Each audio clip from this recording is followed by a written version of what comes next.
Ça fait maintenant la deuxième année qu'on a créé la catégorie 14-17 à 8 et dès janvier nous passons à 11 pour ambition de les préparer pour la saison prochaine des 16-18. On a aussi la catégorie 10-13 pour les petites filles. On n'est pas encore inscrit parce qu'on manque de joueuses encore, mais s'entraînent avec nous le mercredi après-midi et font les matchs le week-end avec les garçons. Déjà parce qu'elle est gérée par une femme. Et puis ensuite, en changeant d'équipementier, il y a 2 ans maintenant, ça nous a permis d'avoir accès à une gamme féminine. Pour l'instant, on a les survêtements, les t-shirts d'entraînement. L'objectif par la suite, ça va être de pouvoir l'étendre. Autre ambition, ça va être aussi d'étendre la gamme des produits spécifiquement féminins comme les brassières, notamment. Donc on avance au niveau tarif parce qu'on a quand même encore une nette différence de prix quand on veut une coupe féminine par rapport aux tarifs hommes. Pour cette saison, on a quand même réussi à obtenir 3 jeux de maillots pour nos équipes féminines.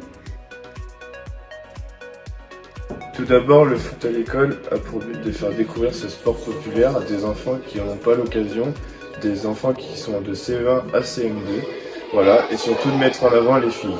Le foot à l'école est tout d'abord dans le secteur jarnaquier, mais maintenant nos ambitions sont d'aller dans un autre secteur, par exemple des écoles comme l'IRSAC que j'ai contacté cette année, qu'on a pu avoir sur un cycle de 6 séances, et l'objectif est de récupérer des jeunes filles. Dans le cadre du collège, on a voulu mettre en place un véritable partenariat et on a vraiment voulu promouvoir cette pratique féminine parce que c'est vrai qu'on la prend beaucoup comme une pratique masculine alors que les filles peuvent vraiment s'éclater à faire du foot et elles s'éclatent. Cette année, on a 14 filles qui sont au GAM et donc du coup, dans le cadre de ce partenariat avec ce club, on a des élèves qui sont passés licenciés au club et quelques élèves pour le moment qui ne sont pas mais qui ont quand même cette possibilité de venir s'entraîner. Donc notre véritable objectif, c'est vraiment pouvoir développer le football féminin à Jarnac, que le plus d'élèves possible féminines s'inscrivent au club. Jarnac elle a créé une deuxième équipe à 11 et j'ai été contacté pour prendre l'équipe première. L'objectif de cette saison est de monter en R2. Du coup pour ça on a mis en place des SP.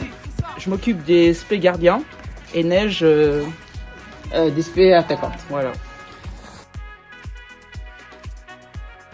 Je suis actuellement en deuxième année de BTS Communication. J'ai effectué mes 2 stages au sein du club, dans un premier temps car c'est en lien avec mon projet professionnel, puis dans un second temps car le club nous soutient.